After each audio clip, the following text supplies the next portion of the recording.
Doctor గారు, నా వయసు 40 సంవత్సరాలు. నాకు 2 నెలల క్రితం అపెండిసైటిస్ ఆపరేషన్ జరిగింది. ఒకసారి ఈ ఆపరేషన్ జరిగిన తర్వాత మళ్ళీ తిరిగి వచ్చే అవకాశాలున్నాయా? మరి నాకు ఆపరేషన్ జరిగిన చోట కొన్ని రోజులుగా నొప్పి వస్తుంది. ఈ నొప్పికి కారణాలేమిటి? ఇప్పుడు నేను ఏం చేయాలి తెలియజేయండి అని అడుగుతున్నారు. ఈ ప్రశ్నకు డాక్టర్ గారి సమాధానం ఇప్పుడు తెలుసుకుందాం. మీరు ఆల్రెడీ అపెండిసైటిస్కి అపెండిసెక్టమీ ఆపరేషన్ చేయించుకున్నానని చెప్తున్నారు. సో మళ్ళీ అదే ప్రాంతంలో నొప్పి వస్తుంది అంటే 2 రకాలుగా దీన్ని ఇంటర్ప్రిట్ చేయొచ్చు. ఒకటి, మొదటి డయాగ్నోసిస్ తప్పై ఉండొచ్చు.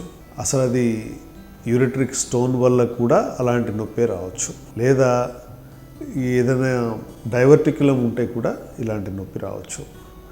సో ఒకసారి సిటీ అబ్డామెన్ చేయించుకోండి. అంటే contrast enhanced CT scan, city abdomen అంటాం కదా, ఆ టెస్ట్ కనుక చేయించుకుంటే మీకు క్లియర్గా అక్కడ డయాగ్నోసిస్ అనేది అర్థమవుతుంది. ఒక్కొక్కసారి చూస్తూ ఉంటాము ఈ టెక్నికల్ ఫెయిల్యూర్ వల్ల, అంటే రెట్రోసికల్ అపెండిసైటిస్ అని ఒక కండిషన్ ఉంది.